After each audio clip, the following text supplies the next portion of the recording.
Muy buenos días y bienvenidos a este tiempo devocional. Les damos la más cordial bienvenida a este espacio que el Señor nos concede congregarnos a través de este medio. Hoy 18 de mayo queremos invitarles para continuar con la lectura de la Biblia en un año y hoy vamos a leer Hechos 24, Ruth capítulo 2 y Salmos 47.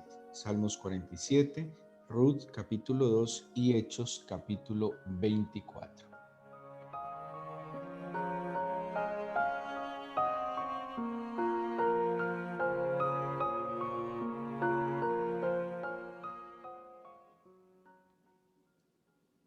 Y vamos a ir al libro de los Hechos en el capítulo 24. Pablo ha tenido, según la narración que nos está haciendo Lucas, ha tenido ciertas situaciones delante del pueblo. eh, pues el pueblo lo, o más bien los alguaciles lo toman preso, lo presentan delante del concilio y en un complot que había para asesinarlo, deciden mandarlo a Cesarea ante Félix el gobernador. Pablo estaba en Jerusalén, Pablo estaba en el templo, o ese día estaba en el templo, y, y pues muy molestos y muy inquietos con su labor evangelística en un celo religioso, pues lo toman preso y deciden llevarlo a Cesarea por seguridad. Cesarea es una ciudad marítima al borde del mar Mediterráneo y era un puerto muy importante que había en Tierra Santa. Desde allí iba a ser encaminado hacia Roma. Pero ubiquémonos en el capítulo 24, en lo que hoy nos compete en la lectura. Pero quisiera, si tiene su Biblia abierta, que miremos brevemente el versículo 11 del capítulo 24 de Hechos. Hechos 23, 11, perdón, Hechos 23, 11. Dice que a la noche siguiente se le presentó el Señor y le dijo: ten ánimo, Pablo, pues como has testificado de mí en Jerusalén, así es necesario que testifiques también en Roma. Bueno, este versículo es muy importante porque es una aparición del Señor a Pablo y esta aparición le está confirmando, más bien afirmando un propósito que el Señor tenía con Pablo, que se le había manifestado a través de Ananías, que Pablo sería testigo del Señor. Testigo, ¿qué es? ¿Quién es un testigo? El que ha visto, el que ha oído, el que ha presenciado un hecho, un acontecimiento y que lo da a conocer. Pablo había tenido una experiencia personal, había sido testigo presencial de Jesucristo, de quién era Jesucristo, no simplemente Jesucristo, aquel hombre histórico, gran profeta histórico, sino Jesucristo, el Hijo de Dios, el de Dios entre nosotros, el que había muerto y había resucitado, puesto que el encuentro personal de Pablo con Jesucristo fue diferente al de los demás apóstoles, en que él conoció y caminó con él resucitado. Los demás apóstoles caminaron con el Jesús, el de Nazaret, y luego obviamente durante 40 días con él resucitado. Pero aquí el Señor le confirma y le dice a Pablo: ten ánimo, eh, lo conforta diciéndole que todavía era necesario ir a dar testimonio incluso ante el César. Él estaba en Jerusalén. ¿Qué había pasado hasta aquí en este versículo? El pueblo ya lo había tomado, habían forcejeado, ahora estaban gestando un asesinato contra Pablo, y el Señor le dice: ten ánimo. Y aquí está el propósito de toda esta narración. El propósito era testificar, el propósito era dar a conocer las buenas nuevas. Había una causa. Todas las personas necesitan una causa. Cuando alguien no tiene una causa, pues otro le impone una causa y lo hace vivir o morir por una causa. ¿Qué tan válida, qué tan trascendente, qué tan cierta es esta causa? Pues en algunos momentos ya no importa, pero cuando no hay una causa real por la cual vivir, por la cual esforzarse, en la cual soñar y anhelar, pues simplemente cualquier otro puede venir a imponerme una causa. Cuando el Señor es quien me llama a su causa, cuando el Señor es el quien inquieta mi corazón, mi alma y me tiene dentro de sus planes para el cumplimiento de su causa, pues obviamente la causa del Señor es un asunto superior, porque la causa del Señor propende a la vida, la causa del Señor propende a la esperanza, la causa del Señor propende a la salvación. Cualquier otra causa o muchas causas que puedan tener otras personas en el mundo, tal vez giran en torno a las conveniencias, a los intereses personales egoístas. Pablo tenía muy claro el qué, el para quién, y por eso el Señor se le aparece y le dice, ten ánimo, vas a seguir testificando. Pablo es enviado entonces a Cesarea y aquí es donde llegamos al capítulo 24, y va a presentar defensa ante Félix, que era el gobernador de Cesarea. Inicia un personaje llamado Tértulo, dice un orador, un hombre muy adulador, que antes de hablar de Pablo, adula pues, a Félix de una manera un poco molesta, que ya cada uno lo leerá. Pero aquí el punto es que Tértulo, además de ser un adulador, pues también es un falso testigo y empieza a acusar a Pablo de cosas que no son ciertas. De tres cosas acusa a Pablo. Dice versículo 5, capítulo 24 de Hechos, es una plaga promotor de sediciones entre todos los judíos por todo el mundo. Uno, dos, cabecilla de la secta de los nazarenos. Entonces le dice, es un promotor de sediciones y además hace parte de una secta llamada los nazarenos. Y la tercera acusación dice, intentó también profanar el templo y prendiéndole quisimos juzgarle conforme a nuestra ley. Entonces aquí aparece Tértulo, que antes de acusar a Pablo, esto es una cosa muy, muy tenaz, y así también obra el diablo. La adulación ciega el juicio, ¿sí? Cuando alguien que tiene autoridad, cuando alguien que tiene la responsabilidad de dirigir, de tomar decisiones, es adulado, es exaltado, de entrada su juicio se desenfoca, tiende a perder objetividad. ¿Sí? Es como cuando los hijos tienen una discusión y van al padre y uno de los hijos empieza a adular al padre, digámoslo, adular, pues de alguna manera es muy difícil que el corazón se mantenga y el corazón se va inclinando hacia aquellas palabras que son un poco más oídos, dulces al oído, que son aduladores, y eso empieza a cegar el juicio.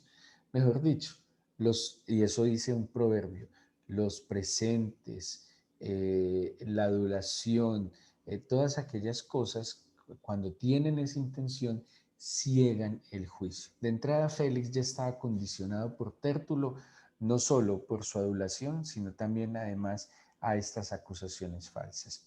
Y, y dice entonces, bueno, interviene el tribuno Licias, versículo 7, y lo ha traído pues delante de Félix. Le dejan hablar a Pablo. Imagínense la escena. Pablo está por una causa superior, y esto es lo más importante. Si Pablo no tuviera claridad de una causa superior, pues cualquiera podría desanimarse, sucumbir, llenarse de amargura, de resentimiento. Porque ¿qué vemos en todo esto? Injurias, calumnias, manipulaciones, falsos juicios. Vemos una cantidad, estamos viendo como lo peor que podría haber en la sociedad. Y lo peor que podría haber en la sociedad es cuando hay acuerdos para mentir, para engañar, para manipular con la necesidad de los demás. Y aquí vemos que Pablo podría simplemente llenarse de muchos sentimientos negativos, pero como Pablo tenía una causa superior, y esa causa superior implicaba la salvación. Yo creo que Pablo lograba contemplar hasta con misericordia aquellas actitudes del pueblo, del concilio, de las autoridades romanas también, aparentemente todas en contra de él. Dice el versículo 10 que empieza Pablo a defenderse y dice: sé que desde hace muchos años eres juez de esta nación, con buen ánimo haré mi defensa, dice Pablo. El versículo 11: como tú puedes cerciorarte, no hace más de 12 días subí a adorar a Jerusalén. Esto es muy importante. ¿Qué estaba haciendo Pablo? ¿Sí? ¿A qué había subido a Jerusalén? Primero dice: subí a adorar. No me hallaron disputando con ninguno, ni amotinando a la multitud, ni en el templo, ni en las sinagogas, ni en la ciudad. Ni te pueden probar las cosas de que ahora me acusan. Esto es muy importante. Aunque Pablo tenía una causa superior, aunque Pablo tenía un propósito enorme, muy, muy grande, y que tal vez despertaría muchos enemigos, dice que él solo subió a Jerusalén a adorar y que no lo pudieron haber hallado ni disputando ni amotinando a nadie. ¿Sí? No entró en discusiones, él simplemente subió a hacer lo que le correspondía hacer: adorar, adorar y dar testimonio del Señor. Esa era su defensa. O sea que su causa estaba por encima de cualquier otra causa social, política, económica. Porque el trasfondo de toda crisis social, política, económica, es una crisis espiritual. Un corazón, un pueblo que está apartado del Señor, que está en crisis en su corazón, que está en crisis en su alma. Un pueblo o personas que tienen una vida personal caótica, donde están llenos de frustración, donde están llenos de tristeza, donde están llenos de resentimientos. Pues obviamente todo eso es el caldo de cultivo para una sociedad enferma. ¿Y dónde está el trasfondo? Una necesidad espiritual. Y obviamente, pues que el enemigo sabe actuar y sabe mover sus influencias para exacerbar toda esta situación. Pablo entonces empieza a decirle, el versículo 14: te confieso que según el camino que ellos llaman herejía, así sirvo al Dios de mis padres, creyendo todas las cosas que en la ley y en los profetas están escritas, teniendo esperanza en Dios, la cual ellos también abrigan, de que ha de haber resurrección de los muertos, así de justos como de injustos. Y por esto procuro tener siempre una conciencia sin ofensa ante Dios y ante los hombres. Pero pasados algunos años vine a hacer limosnas a mi nación y presentar ofrendas. Y cuando estaba en ello, unos judíos de Asia me hallaron purificado en el templo, no con multitud ni con alboroto. Ellos debieran comparecer ante ti y acusarme si contra mí tienen algo. O digan estos mismos si hallaron en mí alguna cosa mal hecha cuando comparecí ante el concilio, a no ser que estando entre ellos prorrumpí en altavoz acerca de la resurrección de los muertos, soy juzgado hoy por vosotros. Miren esta defensa de Pablo tan extraordinaria. Primero, sus palabras son tranquilas. Cuando el alma está tranquila y está callada, el cerebro puede funcionar bien. Cuando las emociones empiezan a movernos, cuando las emociones empiezan a gobernar, los pensamientos no son claras y las expresiones son incoherentes. Aquí vemos un hombre claro, lúcido, coherente, porque tiene un alma tranquila, tiene unas emociones acalladas y tiene una claridad en su causa, tiene una claridad enorme en su causa. Vuelvo y digo que está por encima de cualquier situación y entiende cuál es el fondo de todo lo que está rodeando a su nación. ¿Y qué está diciendo aquí Pablo? Yo simplemente estoy en un camino y ese camino que ellos llaman herejía es un camino en el cual yo sirvo al Dios de mis padres, creo en la ley, creo en los profetas y conforme a eso vine a adorar uno, pero también vine a traer ofrenda y a traer limosnas. Pablo había recogido una donación de varias iglesias para suplir la necesidad de la iglesia que había en Jerusalén. Y dice que ahí estaba tranquilo, vinieron y le tomaron preso, y el alboroto o el intento de asesinato es cuando él simplemente habla de una esperanza, y la esperanza que le está planteando es cuando habla de la resurrección. Entonces vemos un Pablo muy seguro, que no entra y aquí es donde uno como cristiano tiene que asumir muy bien y con mucha claridad su papel y su rol. Tenemos que entender el entorno donde estamos, tenemos que conocer el contexto donde estamos, tenemos que tratar de discernir lo que está aconteciendo en nuestra sociedad, pero no simplemente para tomar parte, sino para entender que hay una causa mucho más noble y más profunda, que es la verdadera causa que va a traer la libertad y la esperanza a nuestras naciones, y es la causa del Señor.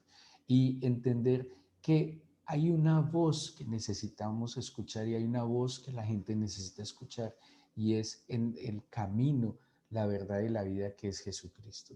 Y esta convicción de Pablo era lo que contagiaba, lo que impactaba a todas aquellas personas que le rodeaban. La Biblia expresa que no le podían resistir a aquellos opositores, y aquellos inquietos y necesitados, pues tampoco le podían resistir y se terminaban convirtiendo.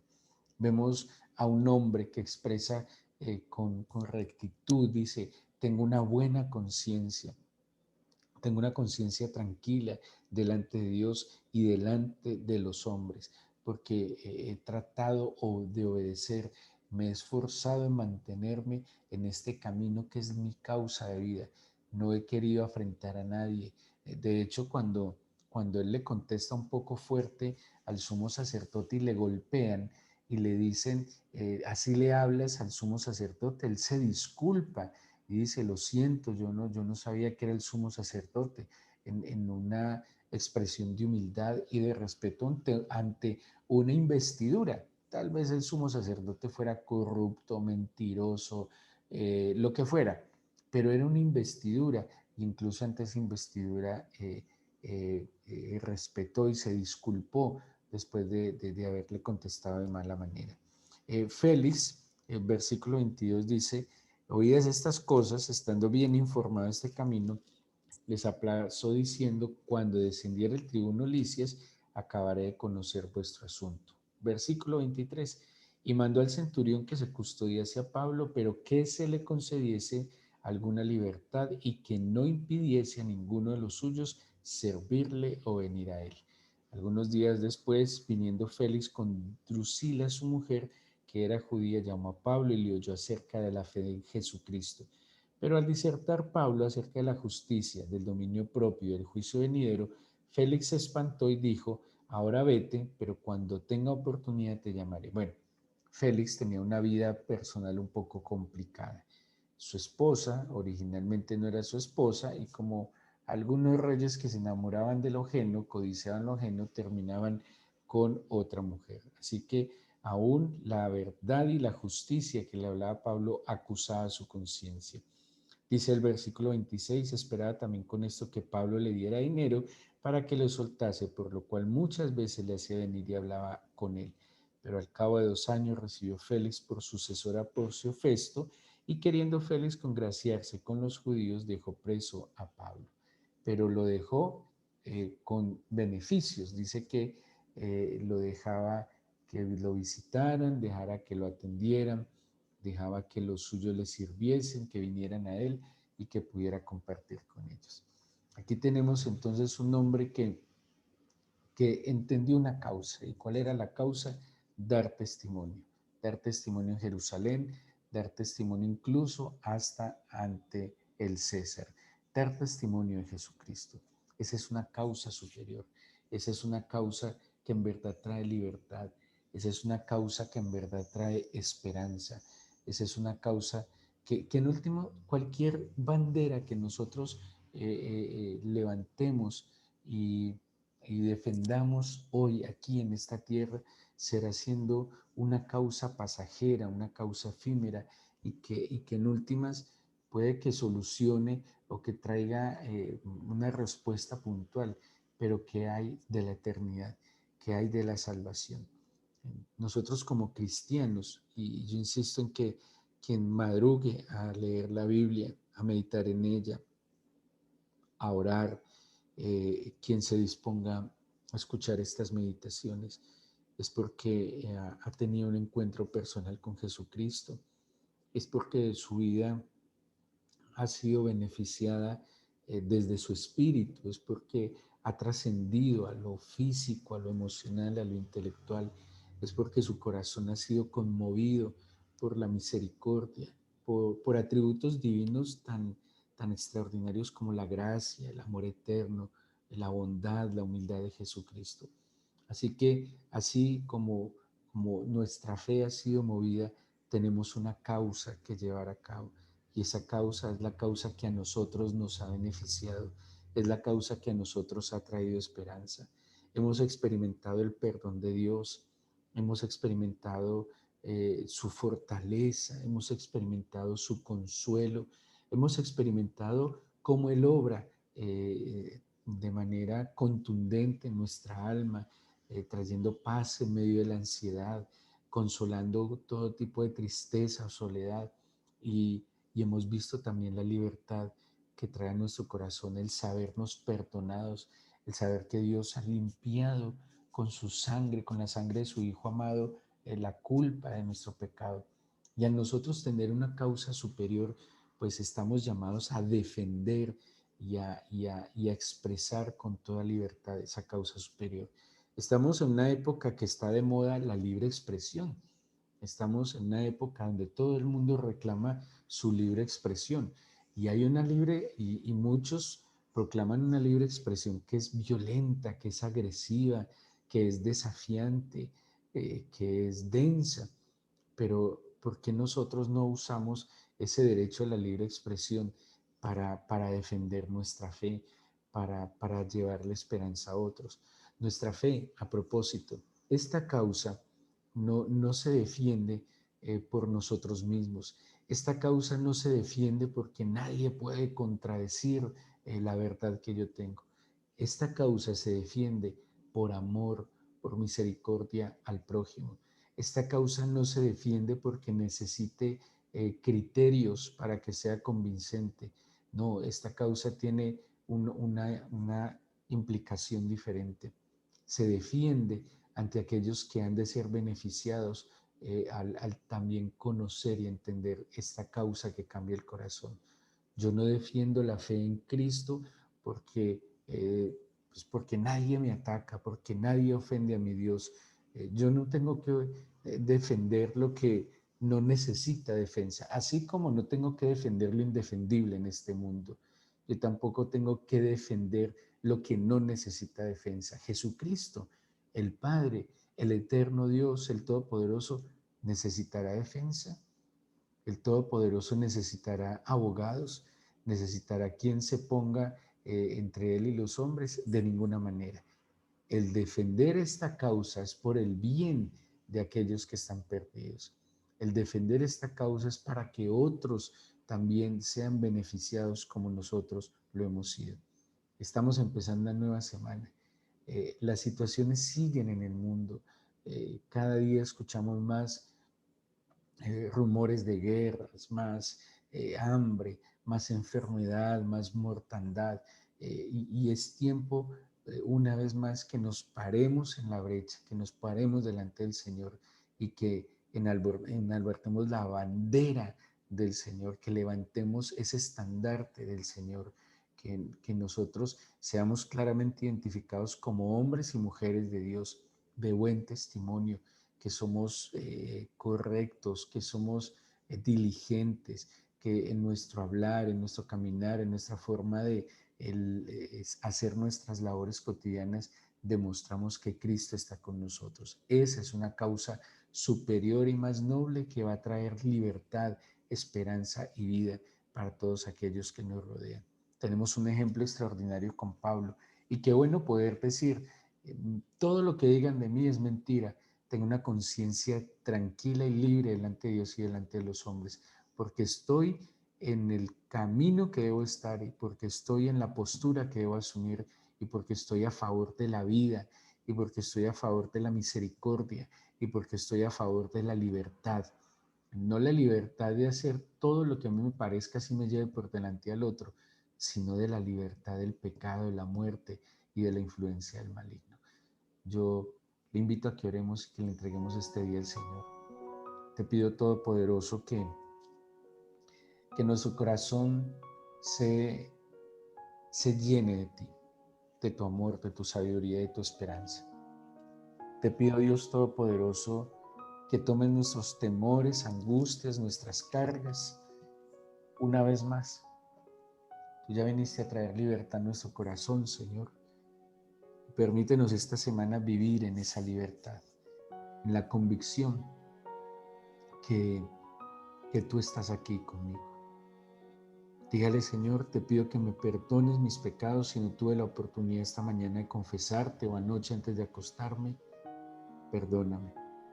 Y perdóname, Señor, cuando dejo que mis emociones dominen y cieguen mi juicio y no me den claridad en mis pensamientos. Perdóname, Señor, por no estar por encima de todas estas circunstancias.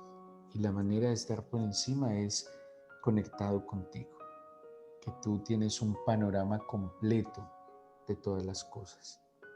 Perdónanos si como iglesia, Señor, no hemos levantado ese estandarte de la fe, la esperanza, la salvación, el amor eterno.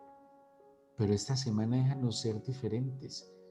Déjanos asumir, oh Dios, esa postura de esa bandera de Jesucristo que trae salvación, vida y esperanza.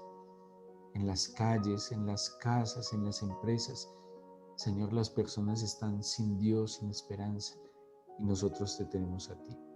Danos la oportunidad y ore así, dígale así al Señor, dame la oportunidad donde estoy, en el escenario donde esté, de que a través de mi buen caminar, de una conciencia tranquila y limpia, yo pueda, Señor, llevar la esperanza que llegó a mí, que pueda llevar la vida que tú me diste, que yo pueda, Señor, ser instrumento para que muchos se conecten contigo.